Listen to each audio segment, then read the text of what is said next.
இந்த general classes act இந்த 3 இடத்துக்குமே அப்ளிகபிள் தான். சரிங்களா? இப்போ இந்த கேஸ் பார்ப்போம்.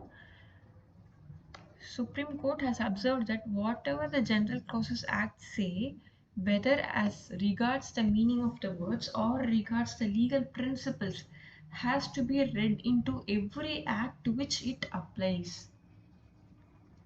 ஸோ அதில் சொல்லியிருக்கிற ஒரு விஷயம், அந்த வார்த்தை எந்தெந்த ஆக்ட்லலாம் வருதோ, அந்த கொஷின் எந்தெந்த ஆக்ட்லலாம் இருக்கோ எல்லாத்துக்குமே அது அப்ளிகபிள் தான் சொல்றாங்க.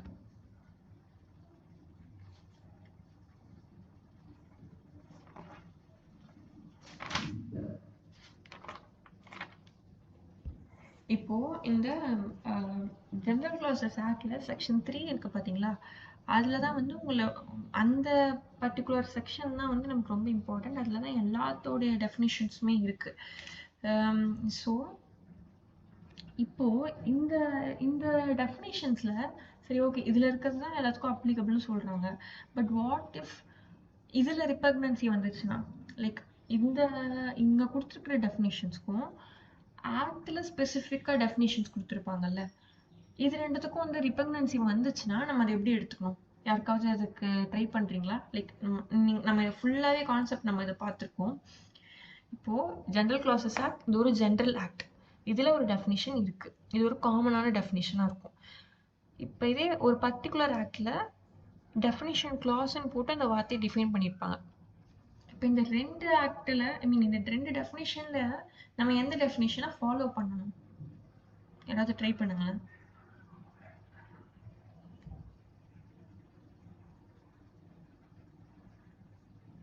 சிவனேஷ் ஏதாவது ஐடியா இருக்கா?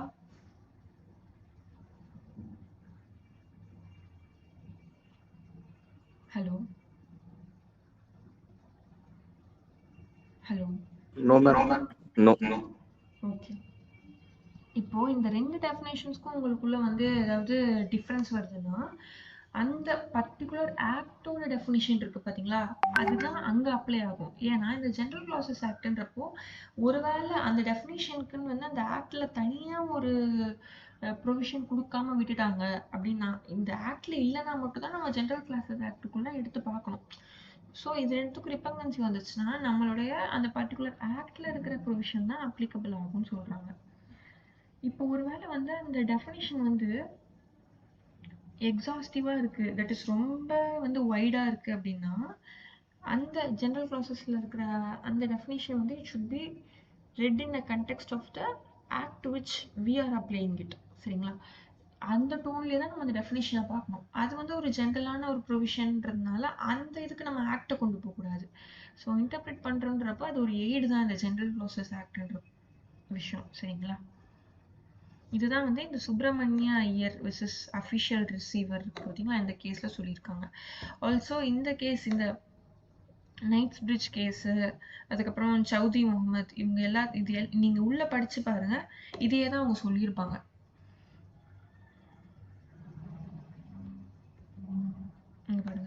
Unless there is anything repugnant in the subject or context, may be a little import to certain cases, because some such words would always be implied in statutes where expressions which are interpreted by the definition clause are used in a number of sections, meaning sometimes a wide and sometimes of a obviously limited character. So நம்ம தான் வந்து அந்த இடத்துக்கு ஏற்ற மாதிரி அதை interpret பண்ணணும். Limited நேச்சரில் அதை கொண்டு வரணுமா இல்லை வைடன் நேச்சர்லேயே கொண்டு வரணுமா அப்படின்றத நம்ம தான் இன்டர்பிரேட் பண்ணிக்கணும். ஸோ வித் ரெஸ்பெக்ட் டு நம்ம இதுக்கு முன்னாடி படித்த ரூல்ஸ் எல்லாம் அப்ளை பண்ணி நம்ம தெரிஞ்சுக்கணும். ஸோ நெக்ஸ்ட் வந்து இந்த ஜெனரல் க்ளாசஸ் ஆக்டில் இருக்கிற இம்பார்ட்டண்ட்டான ப்ரொவிஷன்ஸ் எல்லாம் பார்ப்போம். ஒரு 12 ப்ரொவிஷன்ஸ் கொடுத்துருக்காங்க இந்த செக்ஷன் 3க்குள்ளே இருக்கிறதுல சொல்கிறேன். என்னன்னு பார்ப்போம். ஃபர்ஸ்ட் வந்து இந்த central laws applicability of the definition to central laws. So இந்த வார்த்தை இருக்கு பார்த்தீங்களா, இங்கே இருக்கு பார்த்தீங்களா, இது எல்லாமே வந்து சென்ட்ரல் லாஸ்க்கு applicable from the time to all the central acts made after the 3rd day of January and to all the regulations made on or after the 14th day of January 1887. So நம்ம இதுக்கு முன்னாடி இங்க பார்த்தோம் 2 general classes act இருக்கு. So இந்த வார்த்தைலாம் இந்த in between டைம்ல இருக்கிற ஆக்ட், ஐ மீன் இன்பிட்வீன் டைம்ல இருக்கிற ஆக்ட்ஸுக்கும் இது எல்லாமே அப்ளிகபிள் அப்படின்னு சொல்றாங்க. அடுத்து applicability of the definitions to all the laws. So எல்லாமே லைக் இங்க லா எல்லாமே கவர் பண்ணிட்டாங்க. இங்க வந்து வெறும் சென்ட்ரல் லாஸ் தான் வித் ரெஸ்பெக்ட் டு அந்த பர்டிகுலர் டைம் மட்டும். இங்க எல்லா லாஸ்க்குமே இது அப்ளிகபிள் இந்த வார்த்தைலாம். சரிங்களா? இந்த வார்த்தைக்கான டெஃபினேஷன்ஸ் அந்த செக்ஷன் 3ல இந்த வார்த்தைக்கான டெஃபினேஷன்ஸ்லாம். சரிங்களா? அடுத்து revenue of the central government and state government. இங்க ரெவன்யூ அப்படின்னு எங்கெங்கெல்லாம் மென்ஷன் பண்ணியிருக்காங்களோ, கவர்மெண்டோட ரெவன்யூ அப்படின்றது மென்ஷன் பண்ணியிருக்கிற இடத்துல எல்லாத்தையும் consolidated fund of India or consolidated fund of state இதுதான் நம்ம எடுத்துக்கணும். இது நம்ம கான்ஸ்டியூஷன்ல இருக்கு, தனி ஆர்டிகல் இருக்கு கன்சாலிடேட்டட் ஃபண்ட்ஸுக்குன்ட்டு. ஸோ அதை நம்ம பார்ப்போம். ரெவன்யூ கவர்மெண்டோட ரெவன்யூனாலே அந்த ஃபண்ட்ஸு தான்ப்பா. சரிங்களா? அதில் ஒன் ஆஃப் த கான்ட்ரிபியூஷன்ஸ் தான் இந்த டேக்ஸ்லாம்.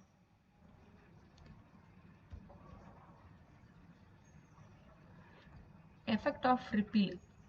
இப்போ நம்ம வந்து இந்த ஜெனரல் கிளாஸஸ் ஆக்ட் படி இப்போ நம்ம ஒரு ஆக்டையோ ஒரு ரெகுலேஷன்ஸோ இல்லை எனி ப்ரொவிஷன் நம்ம ரிப்பீல் பண்ணியிருக்கோம்னா அந்த ரிப்பீலுக்குன்ட்டு வந்து இதெல்லாம் தான் கேரக்டரிஸ்டிக்ஸாக இருக்கணும்.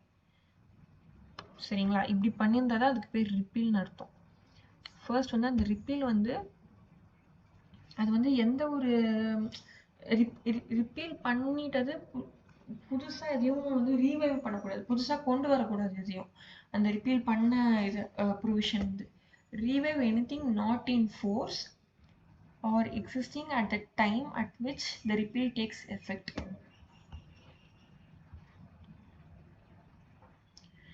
Also affect the previous operation of any enactment so repealed. So இதுக்கு நெக்ஸ்ட் வந்து இவங்க ரிப்பீல் பண்ணியிருக்கிறது வந்து இதுக்கு முன்னாடி பண்ணியிருக்கிற ப்ரீவியஸ் ஆப்ரேஷன் அதை அஃபெக்ட் பண்ணக்கூடாது. இந்த ரிப்பீல் வந்து இண்டிபெண்ட்டாக தான் இருக்கணும் அப்படின்னு சொல்கிறாங்க. ஆல்சோ இதுவும் இதையே தான் சொல்ல வராங்க. இந்த ரிப்பீல் பண்ணியிருக்கிற ஆக்ட் வந்து ஐ மீன் ரிப்பீல் பண்ணியிருக்கிற ப்ரொவிஷன் வந்து it should not affect the other ஸ்டாட்யூட்ஸில் இருக்கிற மொத்த இந்த இதையும் அதை அஃபெக்ட் பண்ணக்கூடாது.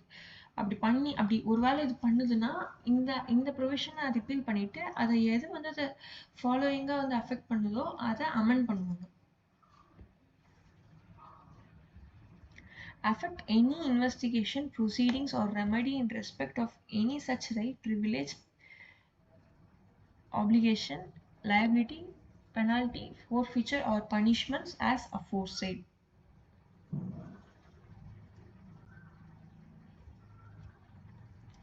Repeal of act making textual amendment in act or regulation.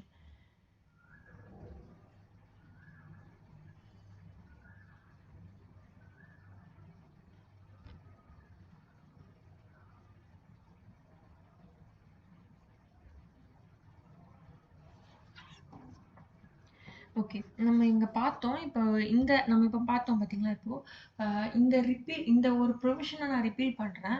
இது வந்து இதுக்கு ஃபாலோயிங்கா வேற ஒரு ஆக்ட்ல வேற ஒரு ப்ரொவிஷன் இருக்கு. இது ரெண்டும் சப்சிக்வெண்டா தான் ஃபாலோ ஆகும் அப்படின்றப்போ நான் அந்த ப்ரொவிஷனை வந்து அமெண்ட் தான் பண்ணுவேன். சரிங்களா? இங்க பாருங்க, if central act or regulation repeals any enactment which the text of any central act or regulation was amended by the express way of omission, insertion, substitution, then unless a different intention appears, the repeal shall not affect the continuance of any such amendment made by the enactment so repealed and in operation of the time of such repeal. Revival of repealed enactment. அதாவது ஒருவேளை தேவைப்பட்டுச்சுன்னா அந்த repealed எனாக்ட்மெண்ட்டை நான் திருப்பியுமே ஒரு பார்ஷியலாவோ இல்லை ஃபுல்லாவோ என்ன தேவைக்காக நான் அதை ரீவைவ் பண்ணுறேன் அப்படின்றத சொல்லிட்டு நான் அதை அந்த ரிப்பீல் பண்ண எனாக்ட்மெண்ட்டை நான் கொண்டு வரணும். Next computation of time. இப்போது நம்ம லா படி இந்த கம்ப்யூட்டேஷன் ஆஃப் டைம்ன்றது நம்ம எப்படி பார்த்துக்கணும்னா, இப்போ இதுக்கு வந்து இத்தனை இத்தனை டேஸ்க்குள்ளே இதை நம்ம பண்ணணும் அப்படின்ட்டு ஒரு ரெக்குவயர்மெண்ட் இருக்குன்னா அந்த டேஸை நம்ம எப்படி கால்குலேட் பண்ணணும்னா ஒர்க்கிங் டேஸை வச்சு தான் கால்குலேட் பண்ணணும். இப்போ எக்ஸாம்பிளுக்கு இப்போ 21 days அப்படின்னு டைம் இருக்குன்னா இப்போ அதில் லாஸ்ட் 21st டே வந்து சண்டேல வருது, இல்லைன்னா அன்னைக்கு ஏதாவது ஒரு ஹாலிடே, நேஷனல் ஹாலிடே, ஏதாவது ரீஜனல் ஹாலிடே டிக்ளேர் பண்ணியிருக்காங்க அப்படின்னா நான் வந்து அதுக்கும் அடுத்த நாள் இருக்கு பார்த்தீங்களா, லைக் நமக்கு வந்து லிட்ரல் சென்ஸில் 22nd டே வரும் பார்த்தீங்களா, அந்த 22nd டேவை தான் நான் 21st டேவாக கன்சிடர் பண்ணணும். பேசிக்கலி ஒர்க்கிங் டேஸை மட்டும் தான் நான் கன்சிடர் பண்ணணும். சரிங்களா? Next gender and number.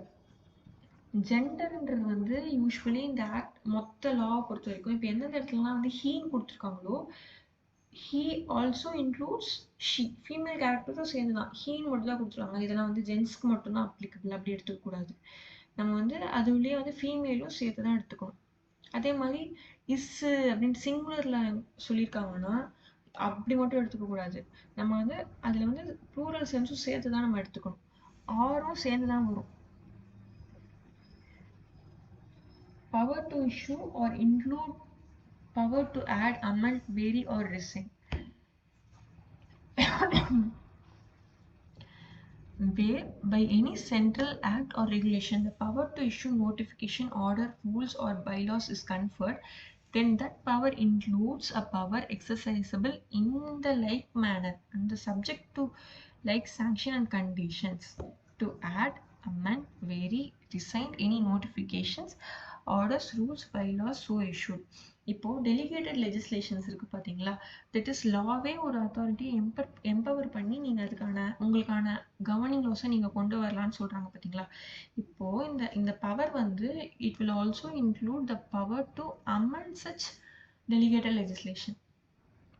அவங்களுக்கு வந்து வெறும்னே ஒரு டைம் பார்க்குறதோடு இல்லை, லைக் அதில் அவங்களுக்கு ஏதாவது எந்த ப்ரொவிஷன் வந்து வேணான்ற மாதிரி அவங்களுக்கு தோணுதுன்னா அதை அவங்க வந்து நல்லிஃபை பண்ணிக்கலாம், தட் இஸ் ரிசைன் பண்ணிக்கலாம், இல்லைனா அமெண்ட் பண்ணிக்கலாம், புதுசாக ஏதாவது எது தேவைப்படுது இந்த மாதிரி பார்ஷியலி ஸ்டக் டவுன் பண்ணிக்கலாம், எது வேணாலும் அவங்க பண்ணிக்கலாம். சரிங்களா? அந்த பவர்ஸும் சேர்த்து தான் உங்களுக்கு கன்ஃபர் பண்ணியிருக்காங்கன்றது அர்த்தம். நெக்ஸ்ட் வந்து recovery of fines. So throughout எங்கெங்கெல்லாம் வந்து இந்த ஃபைனை ஒருத்தவங்க வந்து இம்போஸ் பண்ணாலே அதுக்கு பேர் வந்து பீனல் ப்ரொவிஷன்ஸ். சரிங்களா? ஃபைனு, இம்ப்ரெஷன்மெண்ட், இது எல்லாமே. ஸோ இப்போ எங்கெங்கெல்லாம் ஒரு இடத்துல ஃபைன் அப்படி கொடுத்தா அதை ஃபைனை எப்படி நம்ம அட்மினிஸ்டர் பண்ணணும், எப்படி கலெக்ட் பண்ணணும், ஃபைனை எங்கே போய் அது சேரும்? ஆப்வியஸ்லி வந்து அந்த ஃபண்டுன்றப்போ நம்ம என்ன சொல்லியிருந்தோம், கன்சாலிடேட்டட் ஃபண்ட்ஸ்குள்ளே தான் அது போய் சேரும்.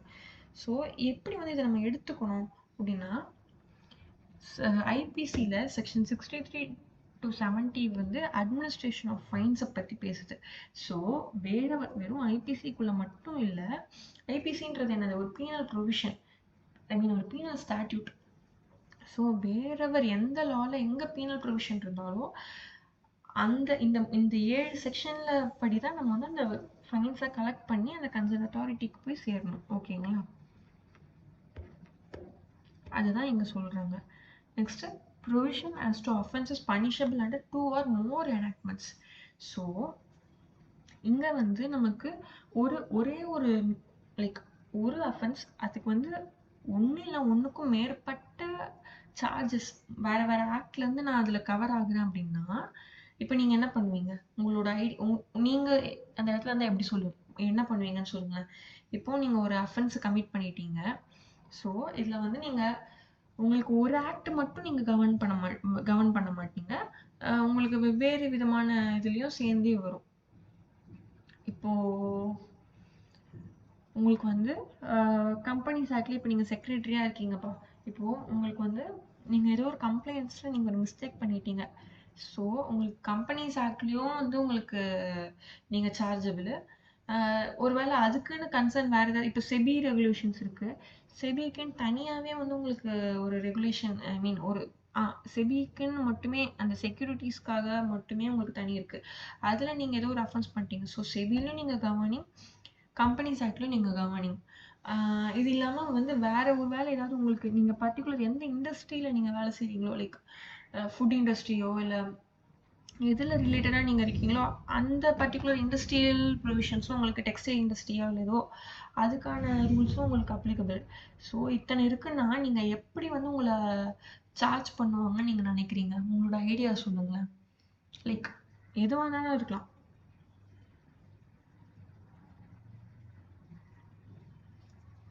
ஜீபிகா ட்ரை பண்றீங்களா? ஜீபிகா இப்போ நீங்க வந்து இப்போ நான் வந்து ஒரு கம்பெனி செக்ரட்டரிமா, சரியா? இப்போ நான் வந்து என்னுடைய டியூட்டியில ஏதோ தப்பு பண்ணிடுறேன், ஏதோ பிரீச் ஆஃப் டியூட்டி நான் கண்டக்ட் பண்ணிடுறேன், சரிங்களா? இப்போ எனக்கு வந்து கம்பெனிஸ் ஆக்ட் மட்டும் இல்லாம நிறைய ஆக்ட் கீழே நான் வந்து பனிஷபிளா இருக்கேன், சரிங்களா? இப்போ வந்து நான் பண்ணிருக்கிற பிரீச் ஆஃப் டியூட்டி வந்து இஃப் சப்போஸ் அதில் வந்து செபி ரெகுலேஷன்ஸ் கீழே நான் ஏதோ ப்ரீச் பண்ணியிருக்கேன்னா செபியும் எனக்கு அட்ராக்ட் ஆகும், கம்பெனிஸ் ஆக்டும் எனக்கு அட்ராக்ட் ஆகும். இது இல்லாமல் வந்து இப்போ நான் வேலை செய்கிறது வந்து ஒரு like fast consumer goods moving கம்பெனியாக இருக்குது அப்படின்னாக்கா ஃபுட் இண்டஸ்ட்ரிக்குள்ளேயுமே நான் அவங்களுக்கு கவர்ன் பண்ணுற ஆக்டுக்குள்ளேயுமே நான் வருவேன். அண்ட் சிஎஸ் வந்து ஒன்று பண்ணா அப்படின்னா ஐசிஎஸ்சி பாடியுமே வந்து இது பண்ணணும். இப்போ நான் செக்ரட்டரியல் கண்டக்ட் கீழேயும் நான் வரேன், கரெக்ட்? இப்போ அப்படி இருக்குன்னா நான் வந்து என்னை எப்படி வந்து அவங்க ட்ரை பண்ணுவாங்க, லைக் எனக்கு எப்படி வந்து அந்த சார்ஜஸ் அப்ளிகபிள் ஆகும், நான் எப்படி பனிஷ் ஆவேன் அப்படின்னு உங்களுக்கு ஏதாவது ஐடியா இருக்கா? ஏதாவது உங்க ஒப்பீனியன் சொல்லுங்க.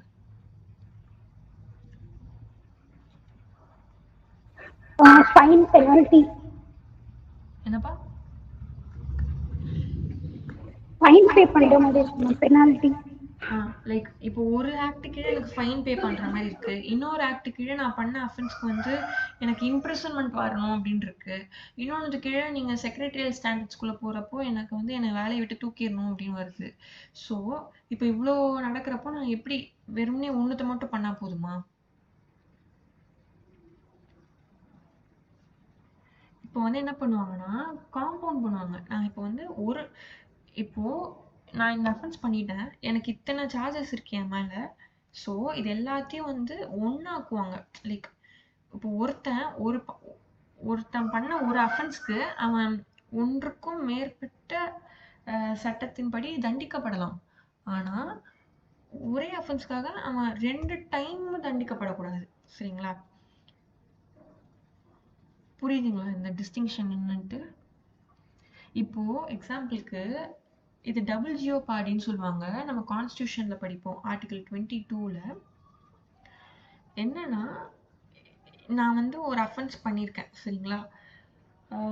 இப்போ இதே சீக்வன்ஸ் எடுத்துக்கோங்க. எனக்கு வந்து இத்தனை ஆக்ட் கீழே நான் இருக்கேன், நான் இப்போ வந்து ஃபைனையும் பே பண்ணிடுறேன், பண்ணிட்டு ஒரு 10 வருஷம் எனக்கு இம்ப்ரெசன்மெண்ட் இருக்கு, இம்ப்ரெசன்மெண்ட்டையும் போயிட்டு வந்துடுறேன். நான் இம்ப்ரெஷன் போயிட்டு வந்துட்டு அப்புறமா வந்து எனக்கு வேற ஏதோ ஒரு ஆக்ட் கீழே திருப்பி எனக்கு ஒரு இம்ப்ரெசன்மெண்ட் இருக்கு வச்சுக்கோங்களேன், இதே அஃபென்ஸ்க்கு, மற்ற அஃபென்ஸ் இல்லை, இதே அஃபென்ஸ்க்கு எனக்கு வேற எதுக்கும் இருக்கு. இப்போ நான் வந்து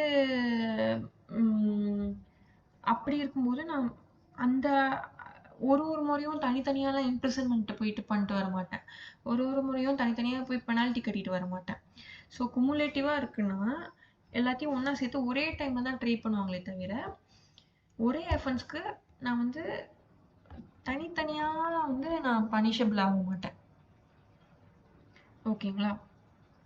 அது வந்து ஹியூமன் ரைட்ஸ்க்கு அகெயின்ஸ்ட். நான் வந்து ஒரே அஃபென்ஸ்க்கு 2-3 டைம் நான் வந்து தண்டிக்கப்பட்டேன் அப்படின்னா அது வந்து அஃபென்ஸ், ஐ மீன் ஹியூமன் ரைட்ஸ்க்கு அகெயின்ஸ்ட் அது, சரிங்களா?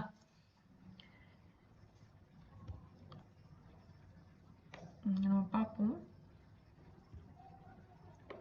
Where an act or omission constitutes an offence under 2 or more enactments, then the offender shall be liable to be prosecuted and punished under either or any of those enactments. அதாவது நான் 2-3 சார்ஜஸ்க்கும் சேர்த்தே எனக்கு வந்து judgement வரலாம், imprisonment வரலாம், இல்லைனா இதில் ஏதாவது ஒன்று மட்டும்தான் இவங்களுக்கு சீரியஸ்லி அப்ளிகபிள், ஸோ இதை மட்டும் தான் நம்ம எடுத்துக்கணும் அப்படின்னா அவங்க எடுத்துக்கலாம். பட் நான் வந்து தனித்தனியாக ஒவ்வொரு ஆக்டையும் போய் சர்வ் பண்ணிட்டு வரணுன்றது கிடையாது, சரிங்களா? புரியுதுங்களா? இது கொஞ்சம் இம்பார்ட்டண்ட்டான, புரிஞ்சுக்கிறதுக்கு கொஞ்சம் காம்ப்ளெக்ஸான டாபிக்கு. நீங்கள் படிக்கும்போது இதை நீங்கள் நல்லா பாருங்கள், டவுட் வந்துச்சுன்னா உடனே கேளுங்க, சரிங்களா? Next meaning of service by post. So இப்போ உங்களுக்கு வந்து நான் லா படி இதோட ஸ்டாச்சுட்டரி ரெக்குயர்மெண்ட் உங்களுக்கு நான் ஒரு நோட்டிஃபிகேஷன் கொடுக்கணும் அப்படின்னு இருக்குன்னு வச்சுக்கோங்களேன். நான் வந்து அதை உங்களுக்கு எப்படி நான் கன்வே பண்ணுவேன்? ஜெனரல் ப்ராசஸ் ஆக்ட் படி ஒருவேளை அதில் எதுவுமே வந்து உங்களுக்கு ஆக்ட் கீழே வந்து உங்களுக்கு இப்படிதான் இதுதான் ஒரு ப்ராப்பர் மெத்தட் ஆஃப் சர்வீஸ்ன்னு இல்லைன்னா ஜெனரல் ப்ராசஸ் ஆக்ட் ரெக்கமெண்ட் பண்ணுற ப்ரொசீஜர் வந்து ரெஜிஸ்டர்டு போஸ்ட் மூலமாக அனுப்பணும். இப்போ வந்து உங்களுக்கு நிறையவே வந்துருச்சு. இது வாட்ஸ்அப்பில் அனுப்புறது கூட ப்ராப்பர் சர்வீஸ் தான் சொல்கிறாங்க. இமெயில் அனுப்புறது எல்லாமே, கொரியரில் அனுப்புறது எல்லாமே. பட் ஒரு ஸ்டாண்டர்ட் ப்ராக்டிஸ் ஜென்ரல் க்ளாஸ் இப்போ இதுக்கு எதுக்குமே வந்து உங்களுக்கு வந்து கரெக்டான ப்ரொவிஷன் இல்லை, டவுட்ஃபுல்லாக இருக்குது அப்படின்னா நீங்கள் சிம்பிளி ரெஜிஸ்டர்ட் போஸ்ட் மூலமாக அனுப்பிடலாம். ஓகேங்களா? இப்போ நெக்ஸ்ட்டு நம்ம இத்தனை பார்த்தோம், இவ்வளோ பார்த்தோம்ல. இப்போது எதுக்கு வந்து இதெல்லாம் நம்ம பார்க்குறோம்? ஆக்சுவலி இன்டர்பிரிட்டேஷன் உங்களுடைய பெர்ஸ்பெக்டிவ்ல இருந்து பார்க்கணும்னா நீங்கள் வந்து மர்கன்டைல் லாஸையும் கம்பெனிஸ் ஆக்டையும் தான் நீங்கள் டீல் பண்ண போகிறது. சரிங்களா? இப்போ நீங்கள் இதை எப்படி படித்து புரிஞ்சுக்க போறீங்கன்றதுக்காக தான் இந்த மொத்த இன்டர்பிரிட்டேஷனும். ஓகேங்களா? நம்ம இதை எப்படி புரிஞ்சுக்கணும் அப்படின்றத பார்க்கலாம். லைக் என்ன ரீடிங் மெத்தடாலஜி எப்படி இருக்கணும் அப்படின்றத பார்க்கலாம். இப்போது மற்ற ஆக்ட் மாதிரி வந்து கம்பெனிஸ் ஆக்ட் கிடையாது. அது வந்து இட் செல்ஃப் ஒரு கம்பேண்டிங் மாதிரி, அதுக்குள்ளே எல்லாமே வந்துடும். செக்ஷன்ஸ், அதோடைய ஆர்டர்ஸ், பைலாஸு, அதோடைய நோட்டிஃபிகேஷன்ஸு எல்லாமே சேர்த்து ஒரு ப்ரெஸ்கிரைப்டு ஒரு இதில் இருக்கும். அது உள்ளவே வந்து ப்ரெஸ்கிரைப்டு ஃபார்ம்ஸ், அனெக்ஷஸ் எல்லாமே இருக்கும் கம்பெனிஸ் ஆக்டில். நீங்கள் தனியாக இதுக்குன்ட்டு ஒரு இது போகவே தேவையில்ல. ஓகேங்களா? இப்போது இந்த இந்த இந்த ஆக்டை வந்து எப்படின்னா இது வந்து இது ஆல்டுகெதர் இது ஆல்ரெடி ஒன்றா இருக்கும்போது நம்ம தனியான ஒரு ப்ரொவிஷனுக்கு கான்ட்ரடிக்ஷன்ஸ்க்கெல்லாம் வேலையே இருக்காது பெருசாக.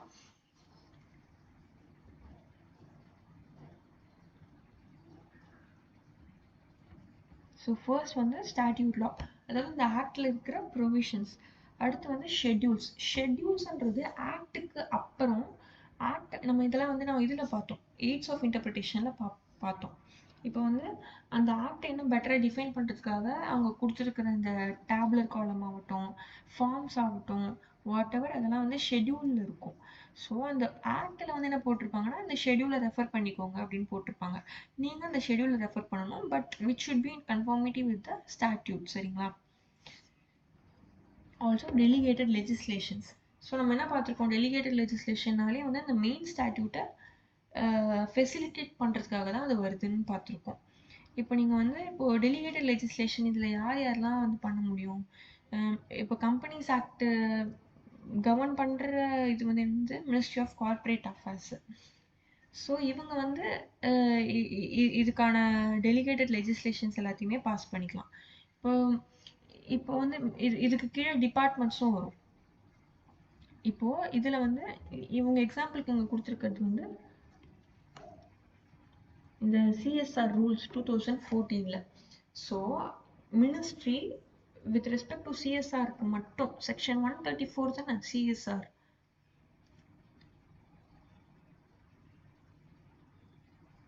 சிவனேஷ் மேம், சிஎஸ்ஆர் எந்த செக்ஷன்பா?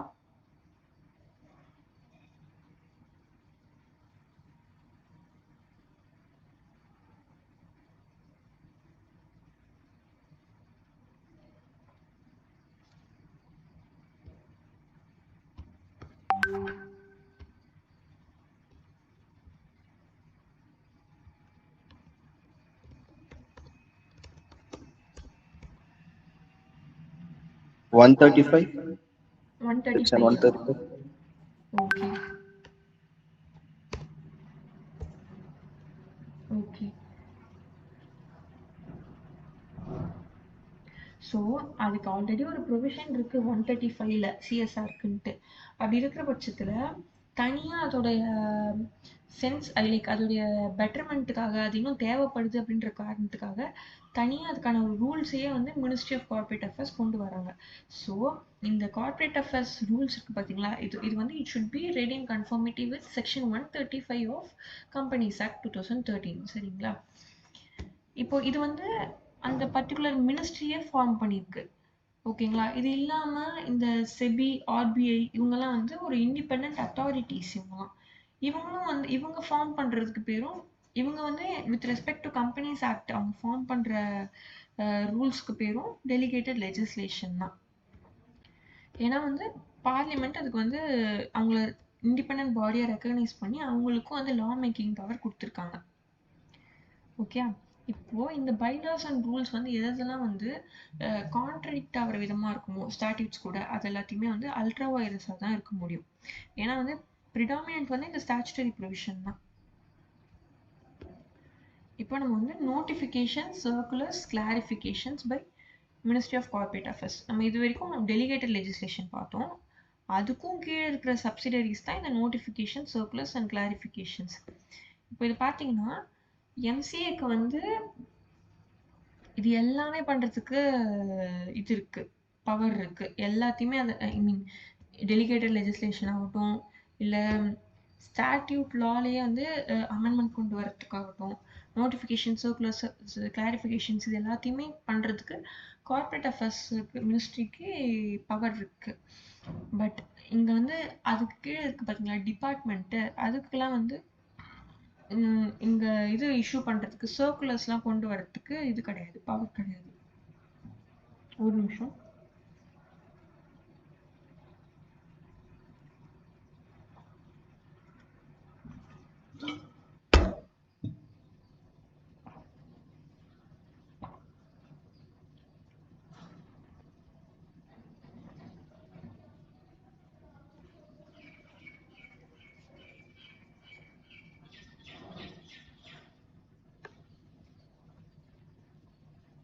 The circulars are issued by department interpreting a particular provision of the act or rule in certain circumstances. Companies Act 2013 does not empower the department to issue circular. சரிங்களா? ஸோ அவங்களுக்கு அந்த இது கிடையாது. சர்க்குலர்ன்ற purpose வந்து அந்த ப்ரொவிஷனை interpret பண்ண தேவை இருந்ததுன்னா, ஒரு கிளாரிஃபிகேஷன் கொடுக்க தேவை இருந்ததுன்னா அவங்க கொண்டு வரது தான் சர்க்குலர்ஸ்.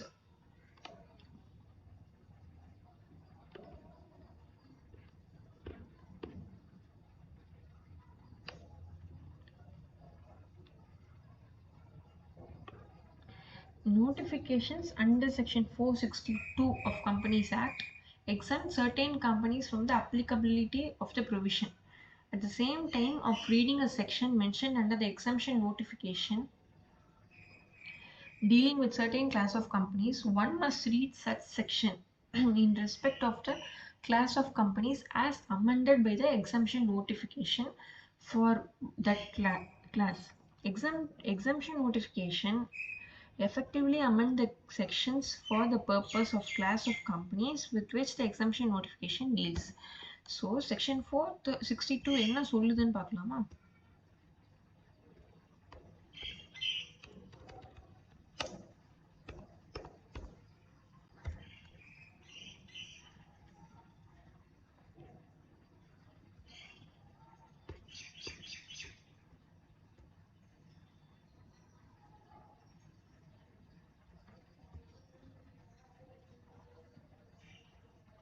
ஸோ இந்த மொத்த ஆக்டோட அப்ளிகபிலிட்டியில இருந்து சில கம்பெனிஸ் எல்லாத்தையும் even though incorporated under companies ஆக்டாகவே இருந்தாலும் சில கம்பெனிஸ் எல்லாத்தையும் எக்ஸாம் பண்ணுறாங்க, சரிங்களா, எக்ஸ்க்ளூட் பண்ணுறாங்க.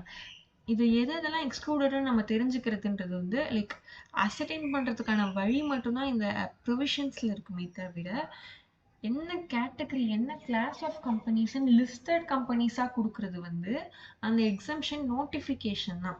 ஸோ இப்போ நம்ம இதை படிக்கும்போது ஆட்டோமேட்டிக்காக நம்ம வந்து அந்த எக்ஸம்ஷன் நோட்டிஃபிகேஷன் ரீசெண்டாக வந்து நோட்டிஃபிகேஷன் சொல்கிறேன் எதுவோ அதுதான் நம்ம பார்த்து கன்சிடர் பண்ணி இந்த செக்ஷனை புரிஞ்சுக்கணும். இதை தான் இவங்க இங்கே சொல்ல வராங்க. ஓகேங்களா?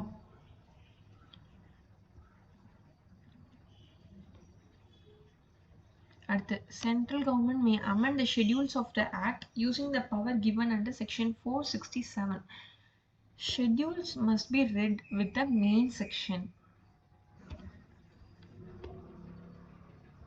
அதே மாதிரி ஒரு ஆக்டில் எங்கெங்கெல்லாம் ஆஸ் மேபி ப்ரெஸ்கிரைப்டுன்ற வார்த்தை வருதோ அதெல்லாம் வந்து கண்டிப்பாக அதுக்குன்னு ஒரு டெலிகேட்டட் லெஜிஸ்லேஷன் ஏதாவது ஒன்று இருக்கும். லைக் இப்போ நம்ம அந்த ப்ரொவிஷனில் பார்த்த மாதிரி இப்போ 462 3 2 அதில் பார்த்தோம்ல எக்ஸம்ஷன் கிளாசிஃபிகேஷன்ஸ்லாம் கொடுத்துருந்தாங்கல்ல. இப்போ அதுக்குன்னு தனி நோட்டிஃபிகேஷன் இருக்கும் அப்படின்னு சொல்கிறாங்க. ஸோ எங்கெங்கெல்லாம் இந்த வார்த்தை ஆஸ் மேபி ப்ரெஸ்கிரைப்டுன்னு இருக்கோ அப்போ அதுக்கு டெலிகேட்டட் லெஜிஸ்லேஷன் ஒரு தனி அத்தாரிட்டி கொடுக்க போகுது அப்படின்னு அர்த்தம். சரிங்களா? நம்ம அதை அப்படி தான் புரிஞ்சுக்கணும். நம்ம அதை செக் பண்ணியும் பார்க்கணும் for better interpretation.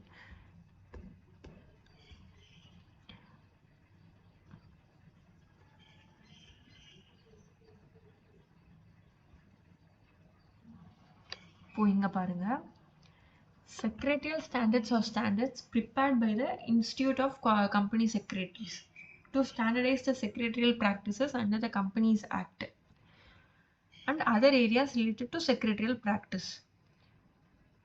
By the virtue of explanation of 205 of 1 subsection 1, secretarial standards issued by the Company Secretaries under section 3 of Company Secretaries Act and approved by the central government are part of law itself. Further, section 118 subsection 10 mandates that every company shall observe the secretarial standards with respect to general and board meetings. இப்போ நான் சொன்ன பார்த்தீங்களா எதெல்லாம் delegated லெஜிஸ்லேஷனில் வரும். ஜிபிகா கூட வந்து இப்போ ஒரு பாயிண்ட் சொன்னாங்க, செக்ரட்டரியல் ஸ்டாண்டர்ட்ஸ் கீழே நான் வந்து ப்ரொஃபஷனல் மிஸ்கண்டக்ட்ன்றப்போ ஐசிஎஸ்ஐ கொண்டு வர ரூல்ஸில் நான் வந்து ஏதாவது மிஸ்கண்டக்ட் பண்ணியிருந்தேன்னாலும் அது ஒரு நல்ல பாயிண்ட்டு. இப்போ இங்கே வந்து அந்த ஐசிஎஸ்ஐ பாடியுமே வந்து இஸ் அ இண்டிபெண்ட் அத்தாரிட்டி. அது பாஸ் பண்ணுறதுமே வந்து is a delegated legislation with respect to secretarial practices. சரிங்களா? இப்போது இந்த இதில் இந்த ஐசிஎஸ்ஐ வந்து செக்ரட்டரியல் ப்ராக்டிசஸ்க்காக சில செக்ஷன் 3 ஆஃப் கம்பெனி செக்ரட்டரி ஆக்டில் சில கம்பெனி செக்ரட்டரி ஃபாலோ பண்ண வேண்டிய சில கண்டக்ட்ஸை கொண்டு வந்திருக்காங்க. இப்போது அது வந்து செக்ஷன் 205 ஆஃப் கம்பெனிஸ் ஆக்ட் மூலமாக நீங்கள் வந்து செக்ஷன் 3 ஆஃப் கம்பெனி செக்ரட்டரிஸ் ஆக்டை ஃபாலோ பண்ணணும் அப்படின்னு சொல்லி பவர் தராங்க. லைக் ஒரு ஆப்ளிகேஷன் வைக்கிறாங்க.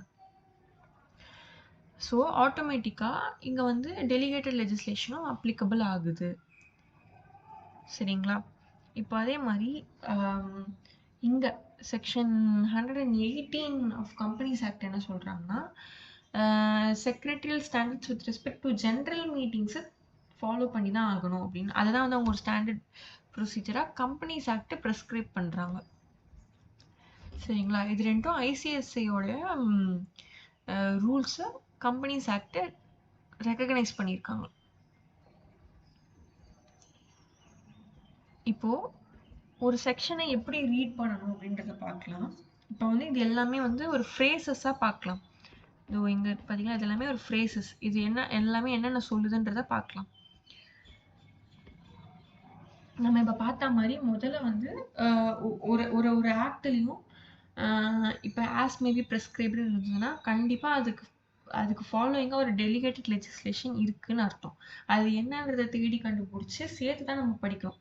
இல்லைன்னா நமக்கு வந்து பர்பஸ் தப்பாயிடும். நம்ம தப்பாக புரிஞ்சுப்போம், தப்பாக இம்ப்ளிமெண்ட் பண்ணிவிடுவோம் அதை. ஓகேங்களா? நெக்ஸ்ட்டு ஒரு செக்ஷன் நம்ம முதலே பார்த்த மாதிரி பேர் ஆக்ட் எப்படி படிக்கணும்னு பார்த்தோம் பார்த்தீங்களா? அந்த மாதிரி ஒரு செக்ஷனை நம்ம வந்து பிரேக் பண்ணி தான் படிக்கணும். லைக் மொத்தமாக படிக்கிறத விட இப்போது பிரேக் பண்ணி படிக்கிறதுனால இப்போது ஒரு ஃபர்ஸ்ட் வந்து இதோடைய ஜென்ரல் அப்ளிகபிலிட்டி என்னன்னு பார்ப்போம். அடுத்து அதோடைய எக்ஸப்ஷன்ஸ், தட் இஸ் அந்த ப்ரொவிசோஸ் என்னென்ன, அந்த ப்ரொவிசோஸ் எப்படி எல்லாத்தையும் நம்ம டீல் பண்ணணும், இந்த மாதிரி நம்ம பிரித்து படிச்சுட்டு அப்புறம் ஒரு ஹோல் மீனிங் எடுத்துகிட்டு வந்தோம்னா அதுதான் கரெக்டாக இருக்கும். இந்த 462 சொன்னாங்க பார்த்தீங்களா, நம்ம இந்த எக்ஸம்ஷன்ஸ் பார்த்தோம்ல, அதுக்கு தான் அவங்க காட்டியிருக்காங்க. நம்ம இன்னொரு எக்ஸாம்பிளையும் நம்ம பார்ப்போம். இங்கே செக்ஷன் 2 clause 6 இவங்க வந்து இந்த அசோசியேட் கம்பெனியோடைய டெஃபினிஷனை வந்து சொல்கிறாங்க. இது எப்படின்னாக்கா, in relation to another associate company in relation to another company. இப்போ நம்ம அந்த டெஃபினிஷனை முதல்ல எடுக்கலாம்.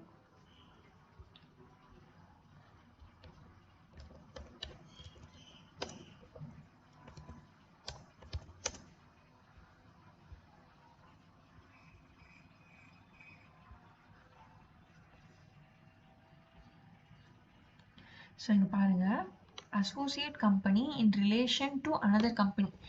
எப்போ வந்து ஒரு கம்பெனி இன்னொரு கம்பெனிக்கு அசோசியேட் கம்பெனியா இருக்கும் அப்படின்னா, a company in which the other company has the significant influence, but which is not a subsidiary company of the company having such influence, includes a joint venture company. அதாவது இப்போ நானும் சிவனேஷும் வந்து இப்போ அவன் ஒரு கம்பெனி வச்சிருக்கான், நான் ஒரு கம்பெனி வச்சிருக்கேன்.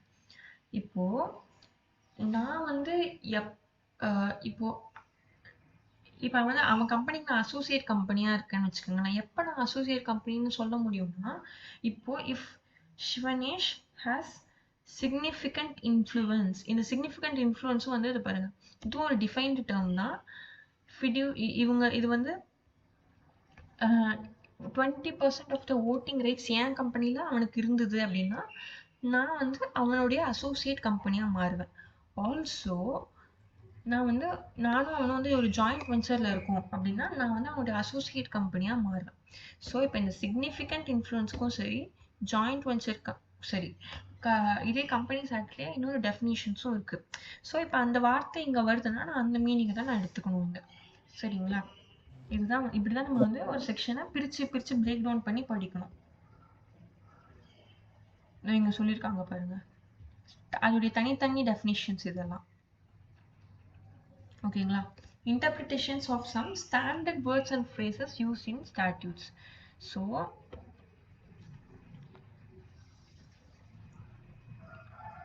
இப்போ ப்ரொவிசோ நம்ம ஆல்ரெடி பார்த்தோம், அதோட இன்டர்பிரிட்டேஷன் எப்படி இருக்குன்ட்டு. ஸோ அதே தான் இங்கேயும் சொல்றாங்க. ப்ரொவிசோ வந்து இந்த ஆக்டுக்கோ இல்லை அந்த ஸ்டாட்யூட் அந்த ப்ரொவிஷனுக்கோ அப்பாற்பட்ட விஷயம் கிடையாது. அது வந்து செப்பரேட்டான ஒரு சர்க்கம்ஸ்டன்சஸ் சொன்னாலும் அது அந்த ப்ரொவிஷனோட சேர்த்து தான் நம்ம படிக்கணும் அப்படின்னு சொல்றாங்க. அதே மாதிரி இந்த phrase not with standing anything contained அப்படி இருக்கு பார்த்தீங்களா? இந்த ஃப்ரேஸ் வந்ததுனாலே இதை வந்து நான் அப்ஸ்டன்ட் கிளாஸ் அப்படின்னு சொல்லுவாங்க. ஸோ அப்படின்னா என்னன்னா, அந்த ப்ரொவிஷனை அதுவே வந்து ஓவர் ரைடு பண்ணிக்கும். அதாவது இது சொல்லியிருக்கிறேன், ஆனால் நான் இங்கே சொல்லியிருக்கிற விஷயம் வந்து என்னை மற்ற விஷயத்துக்கு ரெஸ்ட்ரிக்ட் பண்ணாது அப்படின்றது தான் இதோட மீனிங். ஸோ இந்த வார்த்தை வந்து இதோட கீவேர்டுப்பா இந்த நான் அப்ஸ்டன்ட் கிளாஸ்ன்னு சொல்றது வந்து. ஸோ அந்த ப்ரொவிஷனே அதுக்கான ரெஸ்ட்ரிக்ஷனையும் சேர்த்து சொல்லும்.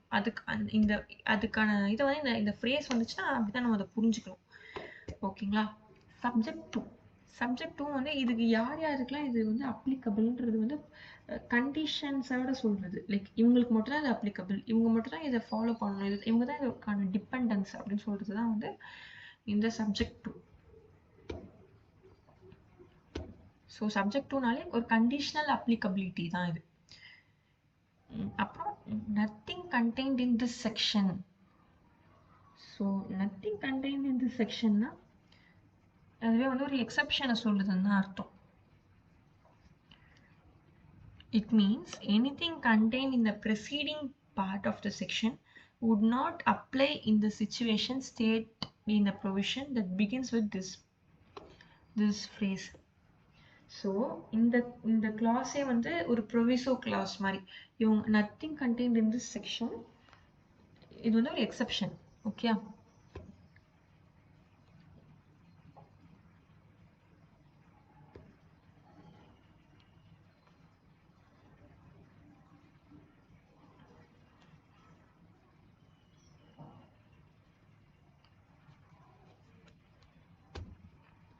அடுத்து வந்து உங்களுக்கு without prejudice to the provisions contained in this act.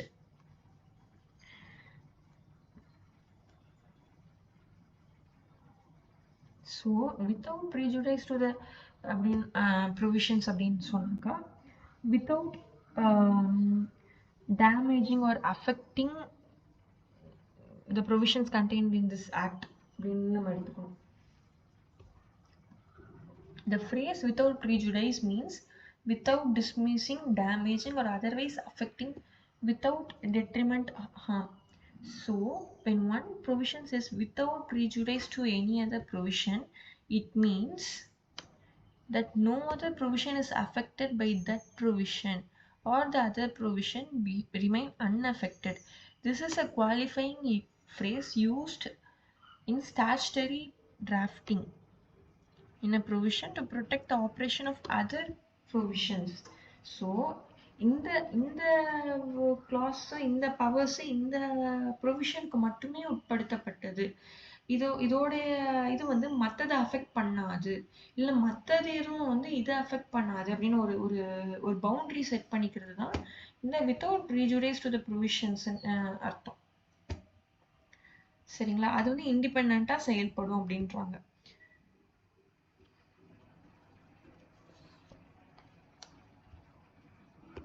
Next வந்து that is to say. That is to சேன்றது ஒரு கிளாரிஃபிகேஷன் கொடுக்குற மாதிரியான ஒரு வார்த்தை. For the purpose of this section, provision or definition அப்படின்னா வெறும்னே இந்த இந்த இதுக்கு மட்டுமே அது அப்ளிகபிள், மற்றதுக்கு இல்லை அப்படின்னு அர்த்தம்.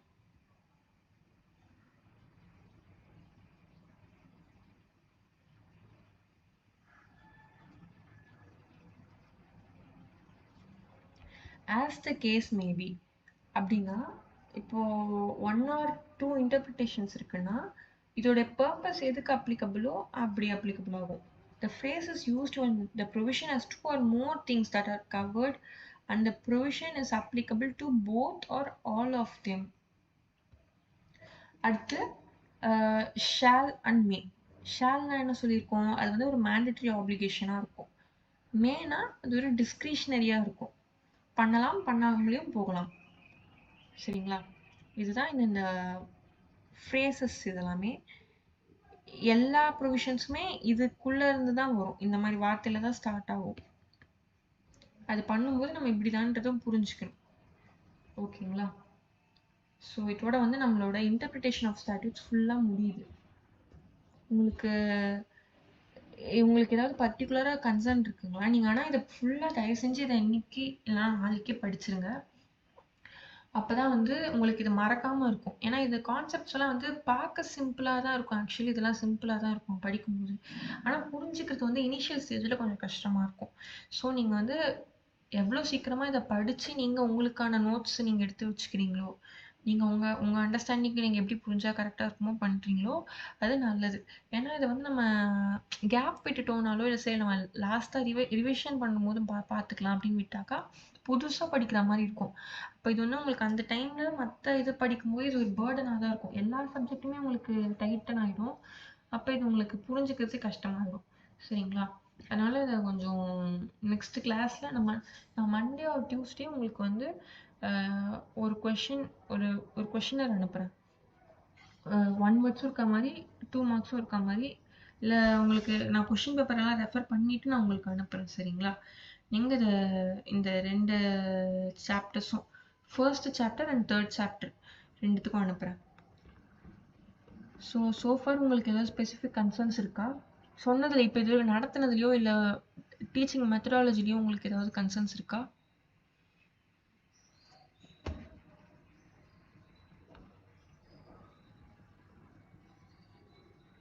டீச்சிங்ல ஓகே தான் மேம். ஓகே.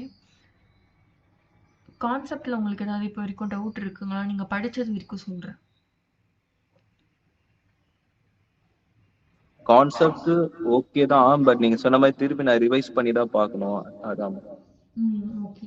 ஏன்னா நீங்க வந்து எப்பப்பெல்லாம் வந்து உங்களுக்கு மற்ற சப்ஜெக்ட்ஸ் வந்து ஃபெட்டப் ஆகுதோ உங்களுக்கு நீங்க டக்குன்னு இதை எடுத்து பாருங்க. ஸோ தட் நீங்க கண்டினியூஸாலாம் இதை நீங்க படிக்க முடியாது. லைக் இப்போ நான் வந்து படிக்கிறேன்றது வந்து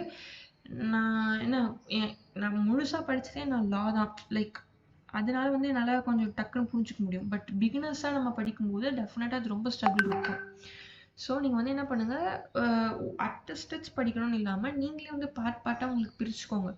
பிரிச்சுட்டு நீங்கள் எப்பப்பெல்லாம் வந்து உங்களுக்கு ஒரு ஷார்ட் ரீடிங்ஸ் ஒரு 5 minutes ரீடு 10 minutes ரீடுன்ற மாதிரி பிரிச்சுக்கிட்டு நீங்கள் கான்செப்டாக கவர் பண்ணுங்கள்.